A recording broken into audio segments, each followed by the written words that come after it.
Hello everyone, कैसे हैं आप सब। आई होप आप सब अच्छे होंगे और अच्छे से तैयारी कर रहे होंगे IBPS PO मेंस के लिए। तो ये वीडियो बहुत ही इंपॉर्टेंट होने वाली है, क्योंकि इस वीडियो में बात करने वाला हूँ मैंने last year IBPS PO mains में डिस्क्रिप्टिव पेपर कैसे क्लियर किया। लास्ट ईयर का पैटर्न जो था वो अलग था, इस बार पैटर्न चेंज हुआ है, तो कुछ चेंजेस हो सकते हैं। तो कट ऑफ में भी वेरिएशन आ सकता है डिस्क्रिप्टिव की। तो लास्ट ईयर जो आता था वो लेटर आता था और एक ऐसे आता था, और इस बार एक RC आएगा और ऐसे आएगा।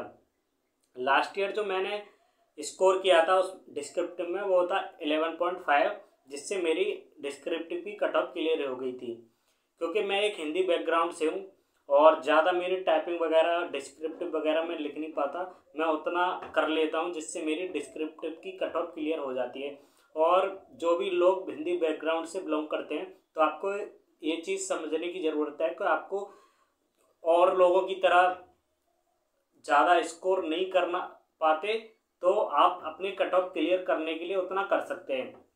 क्योंकि मैं भी यही एक्सपेक्ट कर रहा हूँ कि मैं ज़्यादा मार्क्स नहीं ला सकता डिस्क्रिप्टिव में। जो ऑल रोल लागते हैं जैसे 21, 22, 23, कुछ लोग 25 भी ले आते हैं।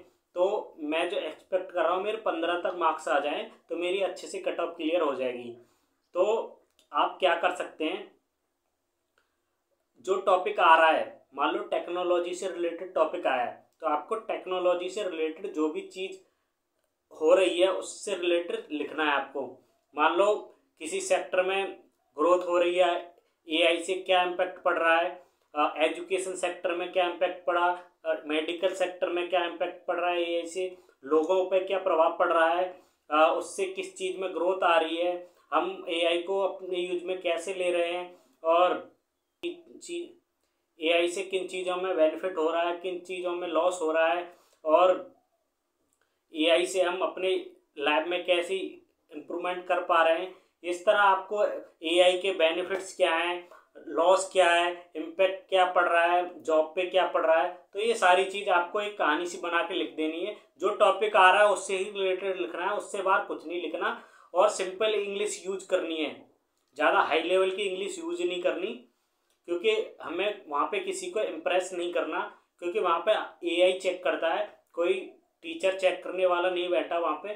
तो आपको ये चीज़ समझनी है कि हमें ज़्यादा मोटे मोटे वर्ड डालने नहीं है सेंटेंस में, सिर्फ बिल्कुल सिंपल सेंटेंस लिखने हैं जो हम 6-7 में यूज करते हैं बस। और एक RC आएगा। RC में क्या होता है, जैसे हम एग्जाम देते हैं तो उसमें RC जो आता है हम उससे इन्फ्रेंस निकालते हैं, तो ऐसे ही RC आएगा। आपको जो RC आ रहा है उसमें से इन्फ्रेंस निकालना है, जो टॉपिक जो क्वेश्चन दे रखा है उससे रिलेटेड जो RC में आंसर दे रखा है उसको निकालना है और टाइप करना है, क्योंकि एग्जाम में यहाँ पर टाइप करना पड़ेगा हमें इन्फ्रेंस को, और जो आंसर निकल रहा है RC से। और इस प्रकार आपके RC से 6 से 7 नंबर आ जाएंगे। आप 2-3 क्वेश्चन आएंगे, आप उनको अटेम्प्ट कर लेना और 5-6 मिनट उसमें लगाना, और बाकी का समय ऐसे में लगाना, आपकी कट ऑफ क्लियर हो जाएगी। 10 से 12 नंबर आपके आ जाएंगे, और ज़्यादा कट ऑफ जाती भी नहीं है डिस्क्रिप्टिव की, 7 से 8 नंबर जाती है। और आप अपने चेक कर सकते हैं, एक स्मार्ट कीड़ा पे लाइव मॉक चल रहा है डिस्क्रिप्टिव का, आप इसको अटेम्प्ट कर सकते हैं, और एक फ्री मॉक भी दे रखा है, आप उसको अटेम्प्ट करना और देखना आपका कितना स्कोर आ रहा है, जो मैंने चीज़ बताई है उनको यूज करके। और मैं भी यही चीज़ अप्लाई करने वाला हूँ डिस्क्रिप्टिव में। लास्ट ईयर भी मैंने यही चीज़ अप्लाई की थी, जिससे मेरे डिस्क्रिप्टिव की कट ऑफ क्लियर हो गई थी, ओवरऑल नहीं हो पाई थी। तो अगर आपको ये सारी इन्फॉर्मेशन अच्छी लगी हो तो चैनल को सब्सक्राइब कर देना और लाइक कर देना।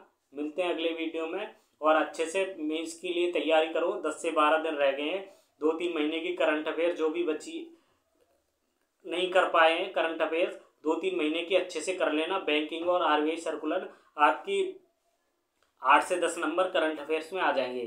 तो मिलते हैं अगले वीडियो में, तब तक के लिए धन्यवाद, थैंक यू।